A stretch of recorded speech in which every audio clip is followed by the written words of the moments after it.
početku najnovijeg izdanja emisije Kosmo srdačno vas pozdravljam. Iz Bečkog gradskog parka, ispred spomenika čuvenom Johanu Štrausu. A odavde ćemo poći na različite kulturne manifestacije koje organizuju naši ljudi. Šta to sve rade naši ljudi? Ajde da pogledamo sada odmah zajedno.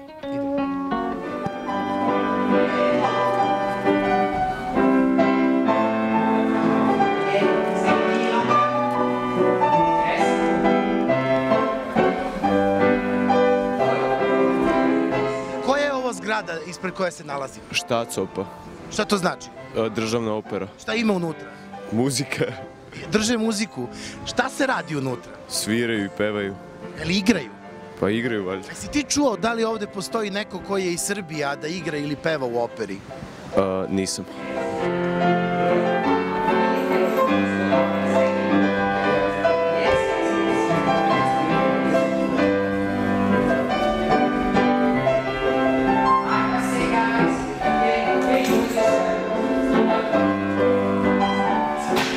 Nalazimo se u studiju broj 2 u Bečkoj operi, državnoj Bečkoj operi, gde se održavaju svakodnevno treninzi i probe. 10 godina sam ovde u ovoj divnoj zgradi, da. Tako se inače ne oblačiš privatno? Ne, ovako se ne oblačim privatno. Ovo je kostim za balet Tema i varijacije, koreograf Georges Balanchine, inače dizajner je Lacroix. Igramo Don Quixote, razne stvari. Imamo dosta klasičnog repertoara, neoklasičan, modern. Što je zanimljivo, imamo turneju u aprilu i to idemo u Beograd. Gostujemo, Bečka opera gostuje u Beogradu. Idemo da igramo isto jedan program različitih modernih baleta na Beogradskom festivalu igre. Ja mislim da je to već 10. jubilarni. I veoma sam srećan zbog toga što ću nastupati ponovo posle toliko godina u Beogradu, u Sava centru. Jesi li ti jedini Srbin u ovom baletu ovde u Beču? Bio sam do sada jedini, međutim ove sezone mi se pridružila još jedna koleginica iz Srbije, iz Beograda, Gala Jovanović. Jako sam srećan zbog toga, tako da nas je sad dvoje. Nisam jedini sam. Inače i s njom i nastupam, u četvrtak ćemo igrati zajedno.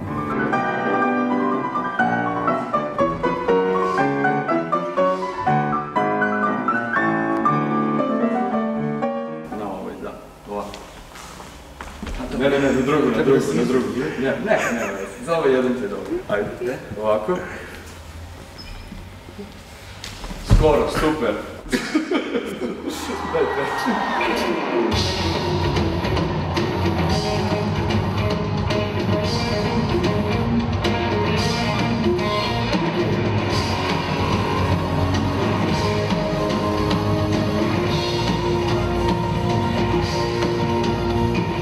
Pored ovih događaja kao što su nastupi naših zvezda, rock koncerti i koncerti narodne muzike, šta još odeš da pogledaš? Samo Cecu, ja obožavam Cecu. Ništa što se tiče opere, što se tiče takvih stvari. Zašto? Ne paše mi, nije to za mene. Zašto misliš? Seljačina. Ne zanima me to. Bila u nekom bečkom teatru ili u operi? Ne, nikada. Jel bi imala želju da odeš u Bečku operu? Molim? U Bečku operu, jel bi voljela da odeš? Ne. Ja ne. Samo na narodu. Ni ja.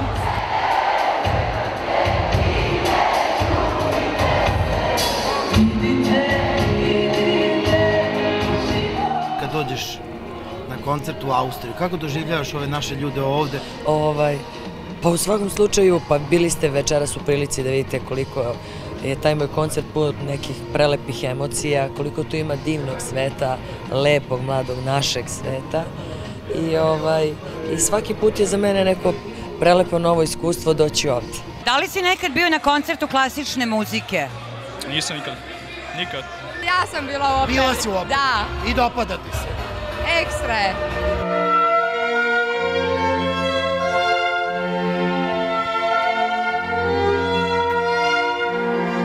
Iza mene je Koncert Haus, jedna od najpoznatijih koncertnih dvorana u Austriji.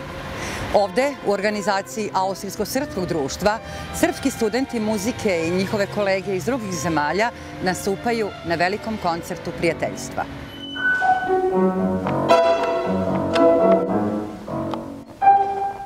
Najstariji prijateljski čin između Srba i Austrijanaca bilo je potpisivanje edikta o toleranciji koji je Josip II. U 17. veku potpisao. Tada je Srbima koji su živjeli u Dunavskoj monarhiji prvi put dao manjinska prava i mi smo taj povod uzeli da posjetimo kao prvo na tu činjenicu i da ojačamo naše prijateljske odnose i ovaj dan danas stoji u znaku prijateljstva i povod je bio potpisivanje tolerantnog edikta Josipa II.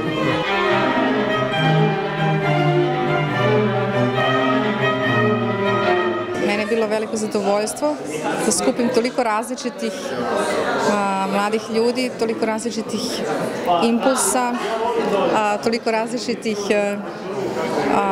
ritmova, duša i toliko puno kontrasta. To mi je neka bila ideja. A ideja koncerta je prijateljstvo.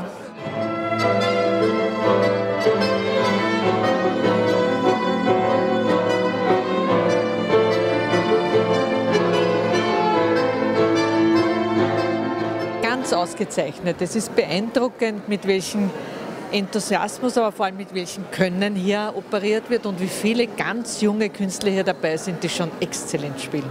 Koncert je jako zanimljiv, nisam dugo bio na klasičnoj muzici, zaboravio sam kako je to uživanje. Es war sehr, sehr schön, ich glaube, sehr gelungener Abend und sehr gute Musika. Bilo je lepo, oduševljena sam i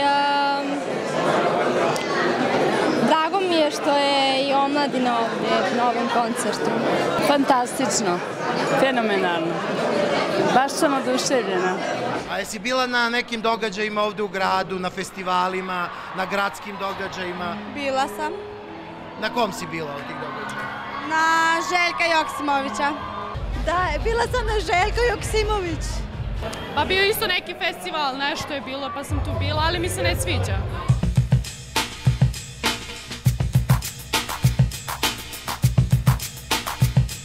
Ja sam biotek. Ja sam kombinacija mašine i organizma.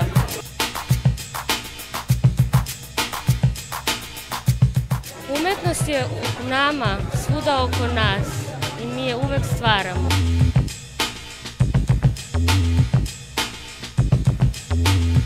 Ono što danas predstavljam je 1001 ždral i u principu to je, tema je neka stara japanska priča koja, kada ti pokloniš 1001 ždral, ona stvarna, tvoja želja će da se ostvari. To je haljina, ona u principu može čak i da se nosi. Poenta je tu bila, što se meni jako dopalo, da se od nekih materijala koji nisu uobičajeni za, ili nisu tako čvrsti i ne mogu dugo da izdrže, da se od toga prave neki objekti kojima je potrebna upravo ta izdržljivost. To je kao neki, kao futuristički alien lik.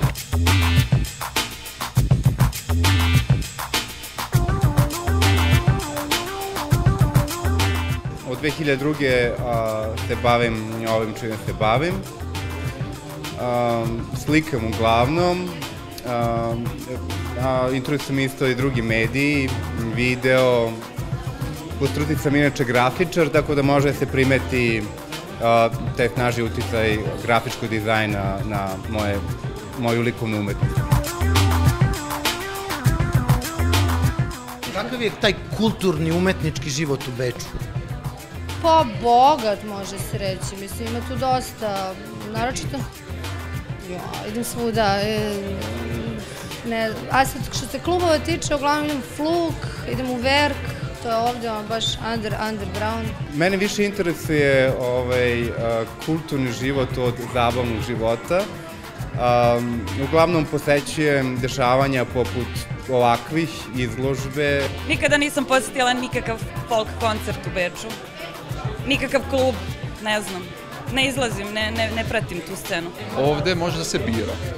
Znači, onaj ko voli da sluša džez, ima džez lokale, onaj ko voli da sluša rock, može da izađe u lokale gde je rock scena. Znači, svako može da nađe ono što mu odgovara.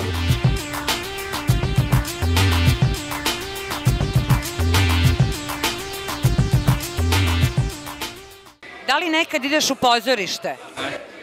Ne, baš ne volim pozorište nikako. Možda bioskop, ali pozorište nikako. Slabo. Zašto? Pa, nemam vremena. O, dajte meni blistavu čašu otrova vašeg zaleta. Je to nešto u vezi sa mnom? To je Berilsa. Ovoga nije bilo u našem dogovoru. Očarana sam potpuno. Došle su sve moje prišinice. Došla je moja generacija. Došli su i oni mlađi, a i boga mi i oni stariji. I veoma sam uživala. Osjeti se od početka potpuno jedna otvorenost srca i duše i sve onoga. Vidi se da je bečka publika naša željna ovakvih susreta. Pošto meni ovo ko zna koji put da gostujem, ne samo u Akcent teatru, tako da sam ja pretpostavljao da će biti veličanstven susret. Ti baš imaš vremena kad hoćeš da se mlatiš sa mnom, a?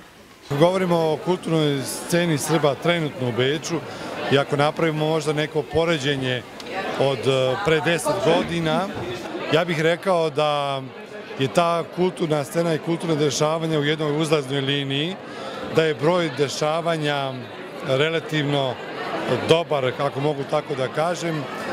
Mislim da se pojavljuje jedna nova publika koja traži i mlada publika, pre svega publika koja traži i pozorišne predstave, publika koja traži i književne večeri, publika koja više učestvuje u raznim diskusijama na tu temu i ja mislim da u ovom gradu ima dosta kvalitetnih ponuda, ali da na jedan određeni način postoji možda i potražnja za malo većim brojem nekih dešavanja. Sve me zanima i sve volim. Volim, zadovoljstvo mi je otići negde u ovom gradu da nešto pogledam od naše kulture, od našeg nekog predstavljanja uopšte naše zemlje. Pa sve što mogu da pohvatam, znači sve koncerte koje me zanimaju, sve pozorišne predstave, bioskopske predstave, tako malo sa našom dijasporom da budemo u kontaktu. A pratim sve priredbe, sve kulturne, kako da kažem, predstave koje se daju u Beču. Pa najviše je folklor, to je to. Bavim se folklorom, to mi je jedina ljubav prema muzici i igranju.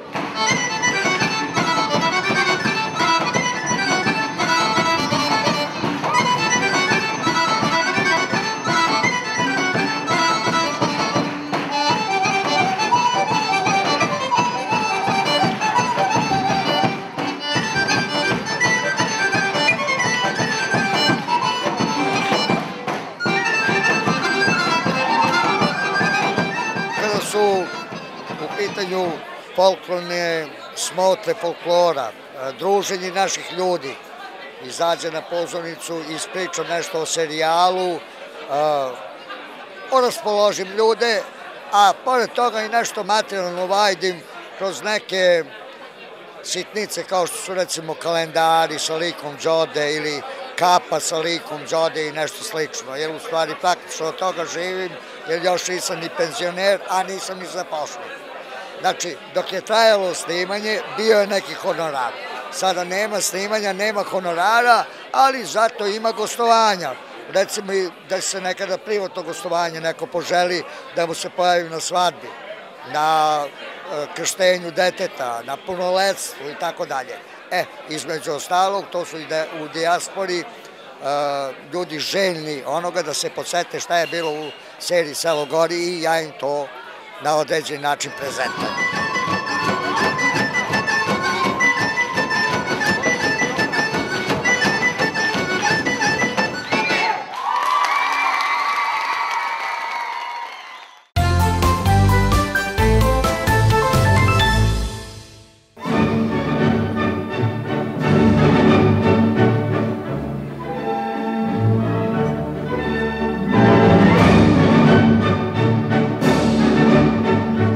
Jednom godišnje lekari, pekari, pravnici, odžačari, policajci i svi oni koji su okupljeni u nekoj organizaciji ili udruženju zaplešu zvuke Štrausovih valcera.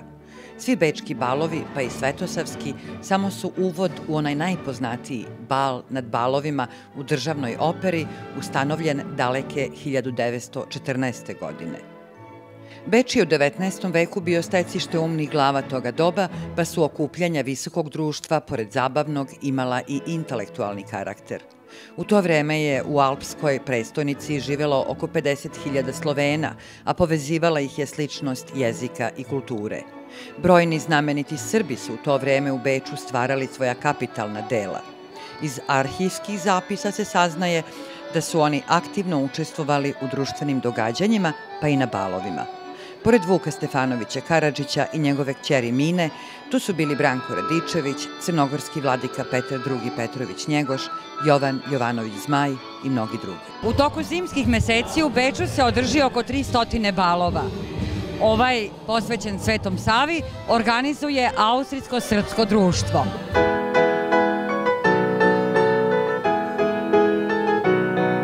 Kroničari su posebno zabeležili slovenski bal iz 1846. godine, kojem je pokrovitelj bio srpski knez Miloš Obrenović. Za tu priliku, po njegovom nalogu, Johan Strauss mlađi je komponovao srpski kvadril, kompoziciju sa isprepletanim karakterističnim zvucima valcera i srpskih muzičkih motiva. Nakon tog prvog izvođenja, note srpskog kvadrila su čamile u arhivu sve do 1998. kad su Srbi oživeli ovu lepu tradiciju, počevši sa organizovanjem Svetosavskog bala. Od tada je ova kompozicija deo protokolarnog balskog programa.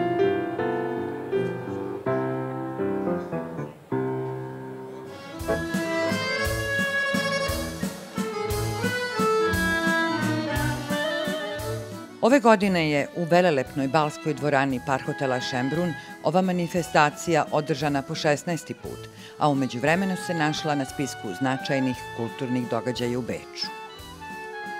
Cilj Austrijsko-srpskog društva koje organizuje bal pre svega je da austrijskoj publici pokaže balske običaje građanske Srbije 19. veka koji su veoma podsjećali na bečke. Program Svetosavskog bala, kako to i naziv govori, ima duboku duhovnu, edukativnu i prijateljsku poruku, ali je istovremeno i vrlo zabavan.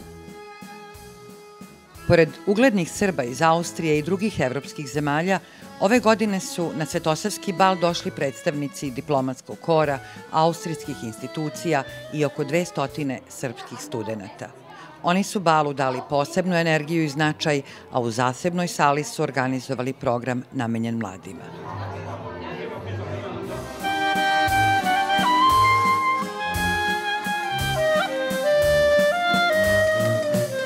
Srbi su na Svetosavskom balu ujedinili dve kulture, dve tradicije i dva naroda, Austrijance i Srbe. U Austriji je stasala srpska elita koja ima šta da pokaže i ponudi ovoj zemlji.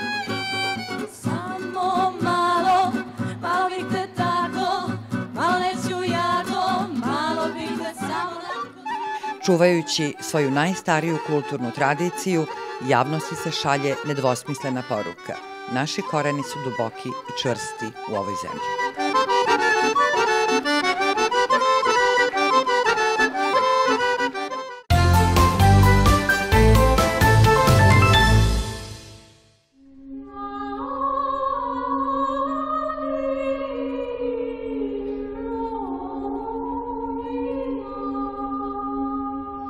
Svaki projekat koji prvenstveno nama otkriva ko smo, šta smo i šta je naš zadatak je vredan zlata. U stvari ne može se ni meriti ovozemaljskim nekim vrednostima.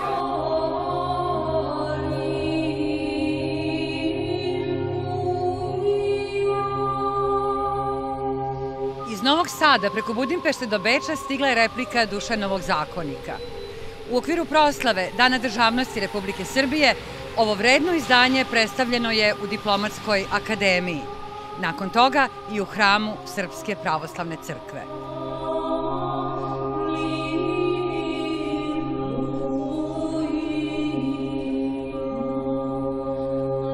U ovom projektu se radi o fototipskom izdanju karejskog i hilandarskog prepisa Dušanovog zakonika. Iza celog projekta stoji Sveti manastir Hilandar, i Pravoslavno udruženje Sveti Sava iz Novog Sada. Treba da napomenemo da je projekat osmišljen tako da osim tog edukativnog značaja ima i jednu divnu misiju da prodajom zakonika, replike ovog zakonika, određena sredstva uđu u obnovu Svetog manastira Hilandara.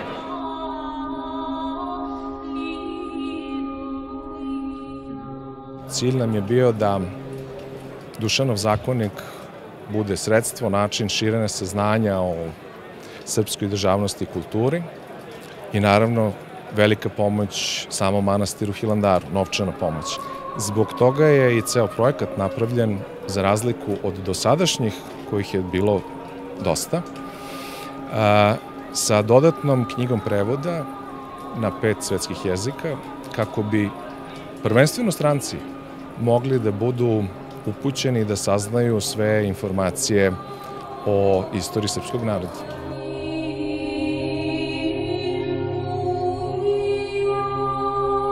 Projekat Hilandarsko-atonskog prepisa sadrži 3 odvojene celine. U 2 knjige koje smo uradili, u prvoj knjizi se nalazi fototipsko izdanje Hilandarskog i atonskog prepisa, povezano u kožni povez i okovano kako mi pretpostavljamo da se to radilo u 14. veku. Mi pretpostavljamo da je u to vreme Dušanovo, da su Dušanov zakonik nosili u nekoj od sličnih kutija, to je replika, to je pokušaj, sad koliko smo uspjeli u tome, nadam se da jesmo, da napravimo kutiju koja je autentična za to vreme. U drugoj knjizi se nalaze tekstovi o zakoniku i kompletan zakonik na savremenom srpskom jeziku.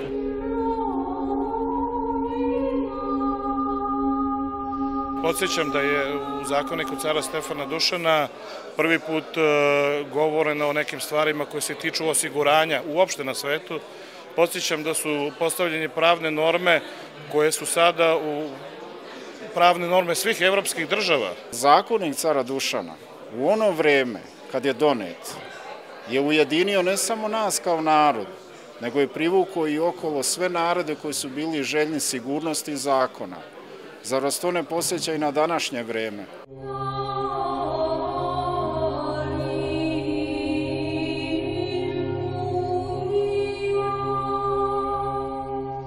Već imamo ugovoreno predstavljanje u junu mesecu u Parizu u okviru Dana srpske kulture. Dušanov zakonik je bio na stolu u Briselu. Dušanov zakonik je i kod predsjednika Obame.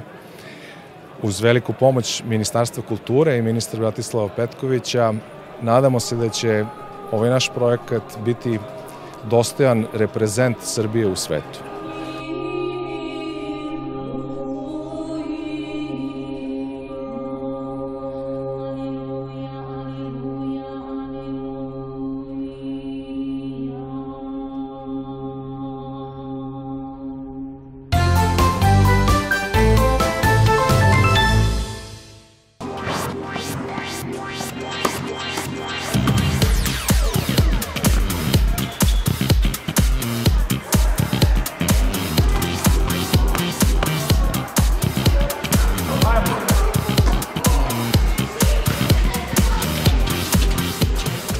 U gradu Beču, drugom po veličini na svetu po broju Srba, postoji više teniskih klubova. Ja se nalazim u teniskom klubu Internacional u Laske Gase u 12. bicirku gde deca vredno treniraju. Nadam se da neću dobiti loptu po glavi.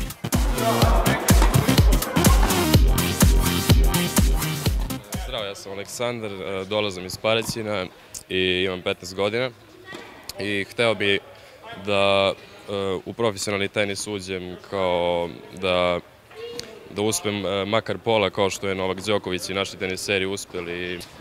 Zdravo. Ćao, ja sam Sara, treniram tenis 3 godine, volim da igram tenis. Ja se zovem Jovan Stojković, dolazim iz Srbije, volim tenis zato što gledam Đokovića i dobro igra. Zdravo, ja sam Jana Radojković, dolazim iz Beograda i treniram tenis 4 godine. Želeo bih da postanem jednu top 100 igrača na svetu. Želim da se bavim ovim tenisom i želim da budem takmičar. Idem u 4. razred, igram 1 godinu ovde. Treniram ovde od maja i mnogo mi se sviđa ovde, rad je odličan. Ja se zovem Vuk Janković, ja sam prvi u Beču. U čemu si prvi? U 11. U tenisu. Pa je tu ima neka rang lista? Da, ima. Koliko imaš bodova? Imam 195 bodova. Svaka čast. Trenutno si u svojoj grupi prvi? Da.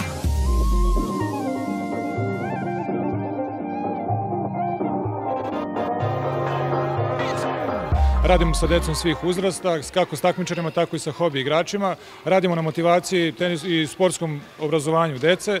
U klubu imamo dece svih uzrasta, već u dosadašnjem radu već se pokazalo dosta dobrih rezultata. Imamo jako dobre odnose sa Teniskim savezom Srbije, kako s Teniskim savezom Srbije, tako i sa Svetskom teniskom organizacijom. Pre sam bila sparing partner i trenirala sam za prvi tim, igrala sam za prvi tim Crvene zvezde, sparingovala sa Jelenom Janković, a danas sam evo trener. Pa kako igra ta Jelena Janković? Što je opala ovako u formi u poslednje vreme? Evo, vraća se, vidiš da je osvojila titulu, sada je super. Budi se polako, imala je verovatno neke probleme, povrede, sada je okej, tako to ide u sportu. Jel voliš da radiš sa malom decom? Obožavam, kako ne. Sa decom je najzanimljivije i pokušavam da napravim od dečice naše i njihove, naravno, Austrijanaca, dobre takmičare koji će sutra moći da prave dobre rezultate i možda bude još neka Jelena Janković ili Novak Đoković. Ovo su najtrofejniji igrači. Nisu sve medalje iz ovog kluba, ali veći deo jeste.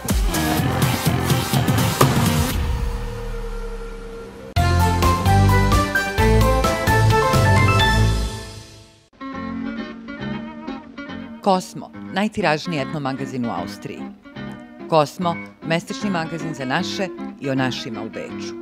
U najnovijem izdanju čitajte: ekonomija, privatizacija, bitka za vodu, politika, intervju sa zamenicom gradonačelnika Renatom Brauner, integracija, u pripremi novi zakon o austrijskom državljanstvu, futsal klub Stella Rossa na putu u Ligu šampiona, estrada, ekskluzivni intervju sa Acom Lukasom. U magazinu Kosmo čekaju vas recepti, modni saveti, zanimljivosti iz tehnike i automobilizma. Čitajte Kosmo, budite informisani.